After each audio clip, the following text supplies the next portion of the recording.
এই সিঁড়ি দেখা যায় পিলার আছে।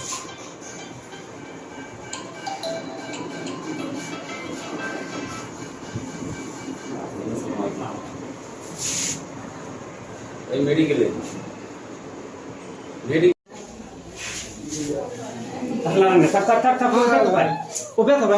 বলো আপুর লাগে ওই যে দ্বন্দ্ব ছিল, এই জন্য ঘরের পাশে দোয়া যায় দেখে এই জন্য।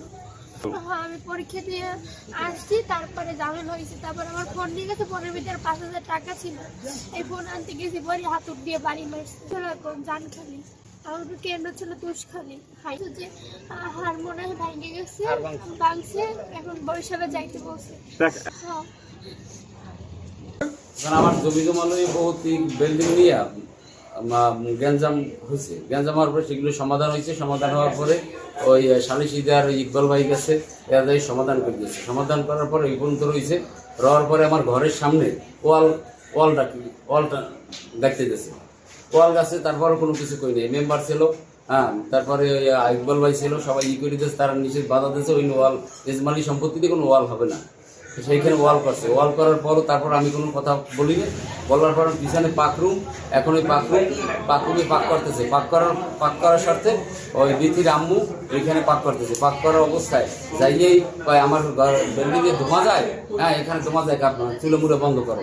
এই বন্ধ করার পরে লাথি মারিয়ে তরকারির পাতিল এবং ওই চুলা ভাঙিয়ে ভাঙচুর করে এই করে ভাতের ডেক্সি ভাঙিয়ে ফেলাবার পরে এর ভিতরে মেয়ে আসছে। মেয়ে আসার পরে কাকু তাই আমি তরকারির পাতিল পাক করে এই অবস্থা আপনি লাথি মারলেন কেন, ফালাইলেন কেন? হ্যাঁ, তোরটা কইতেই হবে। তখন সময় জমা দেওয়ার সময় খেয়াল ছিল না। এই থাবা দিয়ে ওর কাছ থেকে মোবাইল নিয়ে যায়। ওই মোবাইল আনতে গেছে। এই মোবাইল আনতে যাওয়ার পরও আতুর দেওয়া বাড়ি মেয়ের সাত পাতে যায়। ও আর রাহাত দুই ভাই রান্না করতে গেছে, এখন বোমা যায় দেখে তারপরে ও সিলি করে যে পাতিল কোথায় দোমাটা যায়? কোথায় যায়? ওর বিল্ডিং এ। কার বিল্ডিং? নজরুল বিল্ডিং এ। তারপর করতেছে। এরপরে দিয়ে ধোমা যাওয়ার পরে দিয়ে এখন ডাক লইছি পরে ও আইয়া পাতিল সব লাথি মেরে ফেলাই দিছে। ও স্কুল থেকে আসছে, আসার পরে বলার পরে ও জিজ্ঞেস করছে কাকু এগুলো করলেন কেন আপনি? এরপরে দিয়ে ওর হাত থেকে মোবাইলটা নিয়ে গেছে। যখন মোবাইলটা আমরা আনতে গেছি এই সময় ওরা আতুর দিয়ে বাড়ি মারছে। ও মোবাইলতে ভিডিও করা দিচ্ছিল মনে হয়। না, মোবাইল ওর হাতে।